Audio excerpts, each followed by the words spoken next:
Up to this point, May 5th, 2023, the Jays are sitting in 4th place, 8 games back of the Tampa Bay Rays. Not something most fans would have pictured before the season, and even just 1 week ago when everything seemed like it was starting to heat up.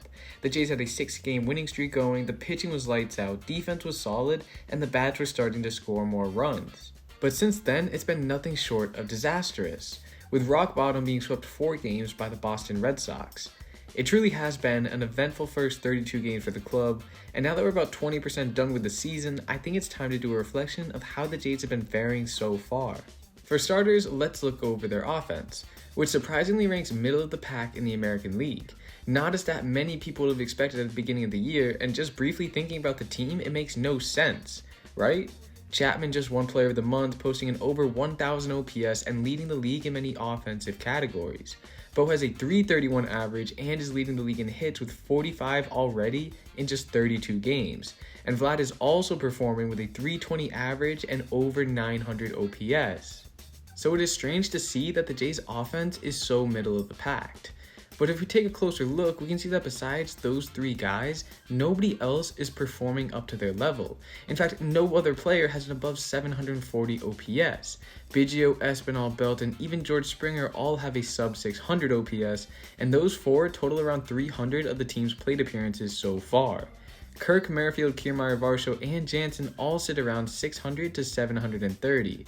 This is not a good look for this team, whose biggest threat is being a high-powered offense. This season, they are averaging 4.72 runs a game. Yes, that is only a decrease of 0.06 from last year, but given the new rules that favor batters, 4.72 runs a game is not good enough to compete with the most potent offenses in the big leagues. Point A being the Boston Red Sox, who I truly believe are only 1 or 2 starters away from being a threat to steal a wildcard spot. That's how good their offense is. And the Jays got to see that firsthand this past week where they took all 4 games in the series. Being 8 games back from first place this early is recoverable, but if that lead continues to lengthen, then it will only make it even more difficult to climb back into contention later on in the season, making May a huge month for the Jays, and it all starts with their offense getting back on the gas pedal and showing why opposing pitchers have no break between the 1 through 9. Moving on to the rotation, and for this department, it really has been a tale of 3 legs. The first one being from opening day to April 17th, where they weren't performing at all. Then from April 18th to April 27th, the Jays had the best rotation in baseball, pitching to a .97 ERA over those 10 starts.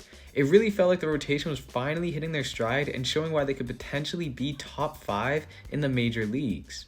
Then the third leg being this past series where we saw the rotation falter once again and prove that there's still a lot more work to be done, with Barrios showing yet again his ability to be on one day and to be completely hittable the next. Manoah continued to struggle with his command, and Kikuchi raised his ERA up to 4.02 from 3. And lastly, let's touch base on the bullpen. This is an area the Jays have been poor in the past few seasons, except at the beginning of this year it felt a little bit different. The team had built a solid 4 of Romano, Swanson, Garcia, and Bass for high leverage situations, and for the first time in a long time had considerable depth in the minor leagues, with Nate Pearson, Trent Thornton, Jay Jackson, and other guys signed to minor league contracts. Not to mention Mitch White, who is coming off a shoulder injury, can participate later on in the season. It truly felt like the Jays' troubles here from past few years were finally fully solved. However, Garcia and Bass have not been reliable to start the season. Even Romano isn't looking like his normal self with a 3.65 ERA and a few blown holds, leaving the only Jays bullpen pieces that are still producing being Tim Mayza, Eric Swanson, and Trevor Richards. However, Mayza is a lefty who is not going to give you an inning each time he pitches, and Richards is not a high leverage guy, making Swanson the only reliable man for the Jays to come into important situations for the 7th and 8th innings. Of course, it's only been 20% of the season, meaning there's still over 100 games left to play, giving any one of these players an opportunity to change the narrative of their season and make it a positive one.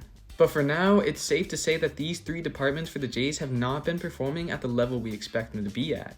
But that's the more reason to be excited about the rest of the season, because if the Jays are 18-14 while in a period where they haven't shown their true best, then who knows how good they can be when everyone starts firing at the same time. Also, I will be posting all season long about our beloved Jays, so you're definitely going to want to hit the subscribe button so you don't miss any of my future videos. Thank you guys for the support, and I will see you all in the next video.